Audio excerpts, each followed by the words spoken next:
Kaleshwaram project కట్టింది ప్రజల ప్రయోజనం కోసం. అది. మరి ఇప్పుడు ఆ నీళ్ళు ఎక్కడ పోతున్నాయి అనేది అది గవర్నమెంట్ మరి ఏం చేస్తుంది? గుడ్డి గుర్రాల పనులు తోముతుందా? మరి ఏం చేస్తుంది గవర్నమెంట్? ఎక్కడ పోతున్నాయి ఆ నీళ్ళు? ఏం చేస్తారు మంత్రులందరూ? ఏం చేస్తారు సీఎం గారు? మరి వాటి గురించి మరి ఎట్లాగో మరి చట్టం కూడా ఉంది కదా! మరి ఎక్కడ పోతున్నాయి ఆ నీళ్ళని? దాన్ని మీరు వ్యవసాయానికి ఎందుకు రాణిస్తలేరు? చాలా మంది పొలాలు ఎండిపోతున్నాయని చెప్తుండ్రు కదా మరి. ఎక్కడ పోతున్నాయి ఆ నీళ్ళన్నీ? అయితే బీఆర్ఎస్ 10 సంవత్సరాలు ప్రభుత్వంలో ఉన్నప్పుడు జనాల మీద పడి దోచుకుర్రు అంటుర్రు. దాని గురించి ఏమంటారు అసలు? ప్రభుత్వం జనాల మీద వాడు ఎప్పుడు దోసుకోలేదు. ప్రభుత్వం ఉన్నప్పుడు చాలా పథకాలు తీసుకొచ్చింది. ఎందుకంటే రకరకాల పథకాలు తీసుకొచ్చింది. రకరకాల పంటలు, వరి పంట ఒకటే కాకుండా రకరకాల పంటల్ని మన కేసీఆర్ గారు ఏమంటే జామ చెట్లు అంటే, నిమ్మ చెట్లు అంటే, ఇంకా పంట మార్పిడి అని, ఈ శనగలు అంటే, ఇంకా వేరే మార్పిడి పెట్టండి పంట కొనుక్కుంటే ఢిల్లీలో కూడా మనం ధర్నా చేసినాం కదా. టీఆర్ఎస్ పార్టీ అప్పుడు ఢిల్లీలో కూడా కొనుక్కుంటే ధర్నా చేసింది. మరి మీరు కూడా చేయాలి.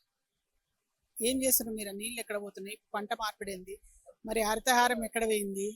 ఇవన్నీ కూడా మరి కొనసాగించాలి కదా పథకాలు అనేది మేము అంటున్నాం. ఇప్పుడు కంటి అద్దాలు అనేది కూడా ఇప్పుడు ఇందాక అగుతు సురేందర్ రెడ్డి గారు మాట్లాడారు. కంటి వెలుగు అనేది కూడా మీరు దాన్ని ఎంతవరకు ఇది చేసి ఇంతవరకు అయితే ఇప్పుడు గవర్నమెంట్ వచ్చిన రోజులైంది. ఇంతవరకు దాన్ని ఒకసారి కూడా ప్రజలకు చూపింది అనేది తెలియదు. ఇంతవరకు రాలేదు కూడా. సరే మీరు క్యాంపులు అనేది పెట్టాలి కదా. మరి ఎక్కడ పోతుంది ఈ వాటర్ అంతా? ఎక్కడ పోతుంది అనేది మరి గవర్నమెంట్ ఏం గుడి నిద్రపోతుందా అనేది మేము అడుగుతున్నాం. మరి నీళ్లు నియామకాలు అనేది ఒక మన తెలంగాణ వచ్చింది తెచ్చుకున్నది కూడా నీళ్లు నియామకాలు. మరి నియామకాలు కూడా ఎక్కడ పోతుంది? నియామకాలు మీరు ఏ వర్గాలకు ఇస్తుంది? ఇంతవరకు ఏ వర్గాలకు ఇచ్చారు? ఇప్పుడు ఇంకా ముందు కూడా ఏ వర్గానికి ఇవ్వాలనుకుంటున్నారు అనేది కూడా మీరు కొంచెం క్లారిటీ ఇస్తే బాగుంటుంది. అవన్నీ కూడా మీరు మేమేం అడుగుతున్నామంటే ఇప్పుడు ఇప్పుడు ఏ ఏ వర్గాలకు ఎంత నియామకాలు ఇస్తుండ్రు, ఎంత పర్సంటేజ్ ఇస్తుండ్రు అనేదాన్ని మీరు ఒకసారి క్లారిటీ ఇస్తే బాగుంటుందని.